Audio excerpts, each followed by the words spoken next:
নমস্কার। আজকের গল্প আশাপূর্ণা দেবীর লেখা বন্দিনী। 4 হাত তোশকখানা, সবটা ছড়াবার জায়গা হয় না, বিঘতখানেক মুড়ে রাখতে হয়। সৃষ্টিকর্তা বুদ্ধি করে আদি যুগের মানুষকে খাটো করতে করতে 3.5 হাতে দাঁড় করিয়েছেন এই রক্ষে। তা না হলে 5 হাত বাই 4 হাত একখানা ঘরে সারা সংসারের বাক্স প্যাঁটরা ভাঙা ফুটো সব কিছুকে আশ্রয় দিয়ে আস্ত একটা মানুষকে ধরাতে হলে তার হাত পাগুলো নিয়ে মুশকিলের আর অন্ত থাকতো না। এ যুগে মানুষের মাপ ছোট হয়ে গেছে বলেই এতটুকু জমির মধ্যে এতগুলো বেখাপ্পা জিনিসের সঙ্গে খাপ খাইয়ে রাখতে পেরেছে চারুবালা 23 বছরের জোয়ান ছেলেটাকে। ঘরটা গুমোট, বালিশটা ছেঁড়া, তোশকটা নিরাবরণ, কিন্তু তার জন্যে চারুবালাকে দোষ দেওয়া চলে না। সংসারের সমস্ত কুৎসিতার উপর আবরণ দিতে হলে যে বস্তুটার আবশ্যক সেটা সংগ্রহ করা চারুবালার কাজ নয়। কিন্তু এই ঘরে বিছানায় শুয়ে এত বেশি ঘুম কি করে হয়?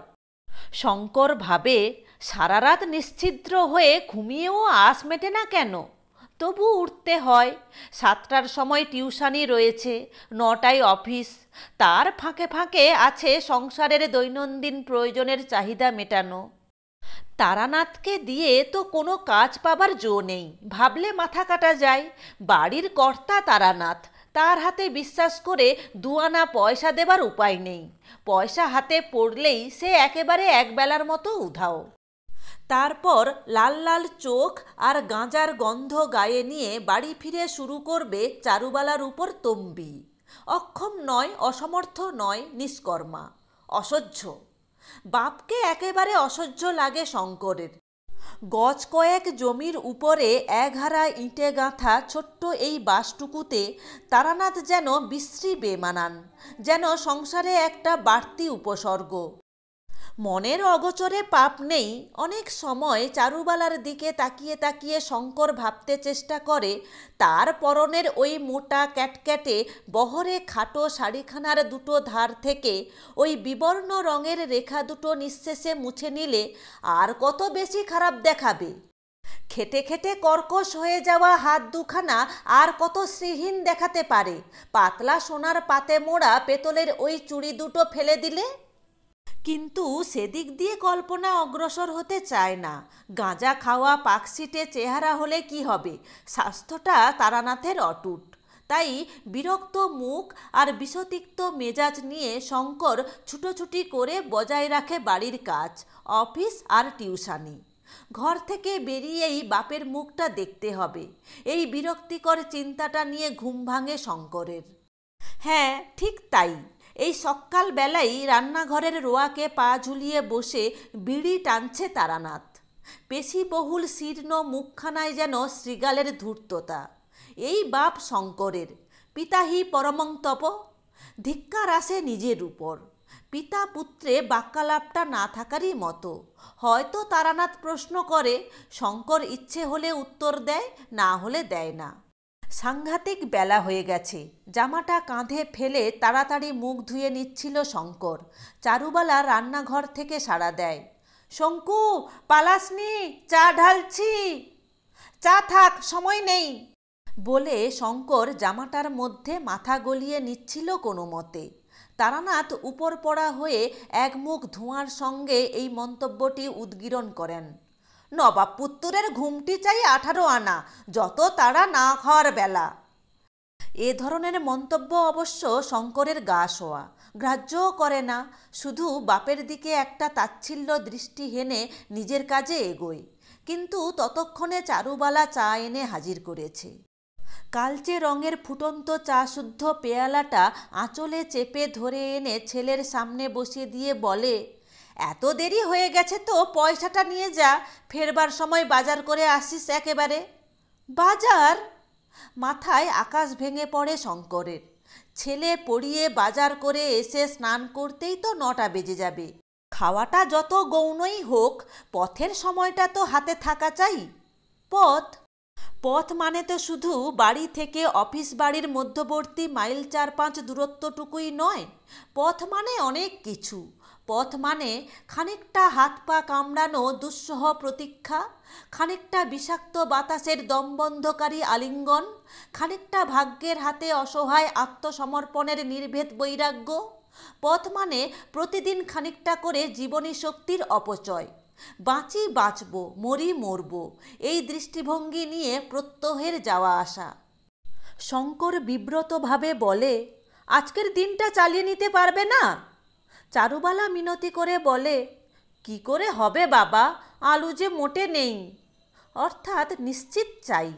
বাজার, রেশন, জন্ম মৃত্যুর মতোই অলঙ্ঘ সাংসারিক আইন।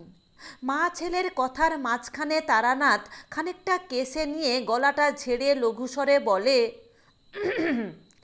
বেলা হয়ে গেছে তো ওকে ব্যস্ত করা কেন, আমায় দাও না থলিটা। যেন বাজার করতে থলিটাই একমাত্র দরকারি জিনিস। কোনো উত্তর না দিলেও চলতো, সব সময় উত্তরের প্রত্যাশাও করে না তারানাথ।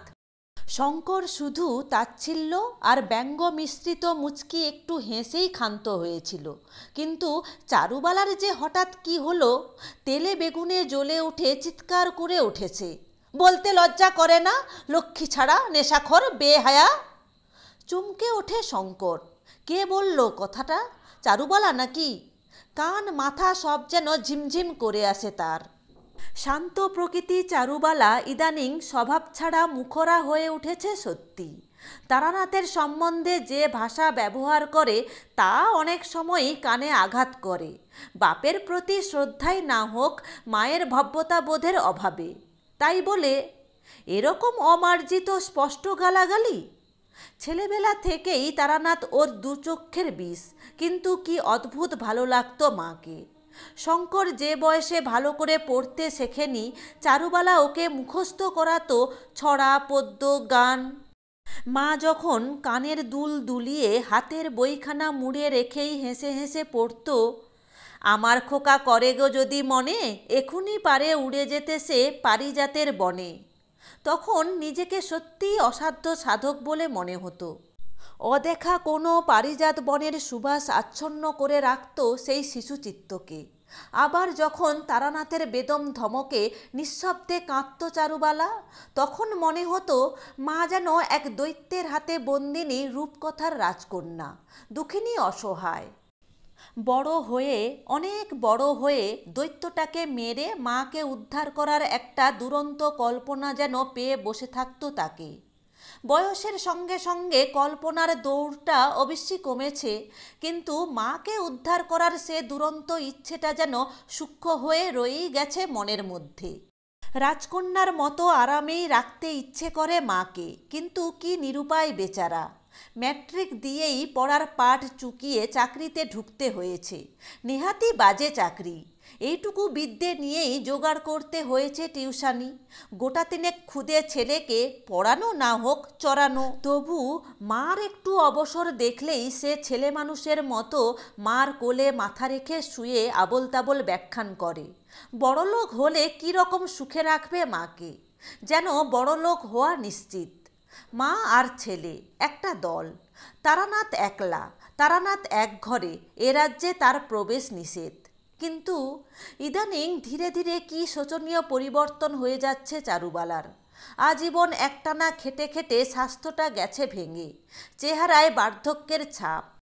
জামা সেমিজের বালাই ঘুচিয়ে সারাদিন খালি গায়ে ঘুরে বেড়ায়, অবিরত খাটে আর অনবরত ঝগড়া করে তারানাথের সঙ্গে। তারানাথের নির্লজ্জতায় সে যেন মুহূর্তে মুহূর্তে অবাক হতে থাকে। অবাক হয়ে বলে, একটা কচি ছেলে মুখে রক্ত তুলে ভাতের জোগাড় করছে, কোন মুখে সেই ভাত মুখে তোলে তারানাথ? বলে, যেমন করেই হোক এতকাল তো সংসার চালিয়ে এসেছিল, আজ ছেলেটা দুটো পয়সা আনতে শিখেছে বলেই হাত পা ঠুঁটো হয়ে গেল তার। শুনিয়ে শুনিয়ে এরকম অনেক কথাই বলে আজকাল, কিন্তু আজকের ভঙ্গিটা বড় অসুন্দর। কিছু একটা বলে কথাটা চাপা দিতে যাচ্ছিল শঙ্কর, কিন্তু চারুবালা যেন হঠাৎ অদ্ভুত হিংস্র হয়ে উঠেছে। তাই জ্ঞান গম্যি হারিয়ে যথেচ্ছ গালাগাল করে তারানাথকে। হাত পা থাকতে যে অন্যের দাস হয়ে থাকে, তার মুখের জন্যে এমন একটা বস্তুর ব্যবস্থা দেয় যেটা আর যাই হোক খাদ্যবস্তু নয়। বাপকে যতই অভক্তি করুক শঙ্কর, তবু জীবন্ত বাপের মুখের জন্যে আগুনের ব্যবস্থাটাই চুপ করে থাকতে পারে না। তাই কি হচ্ছে মা বলে বকে ওঠে, আর তাতেই যেন চারুবালা একেবারে খেপে যায়। স্বামীর সম্বন্ধে বিশ্রী একটা কটূক্তি করে বলতে থাকে, যা হচ্ছে ঠিকই ঠিকই হচ্ছে, বলবেই তো, 1000বার বলবে।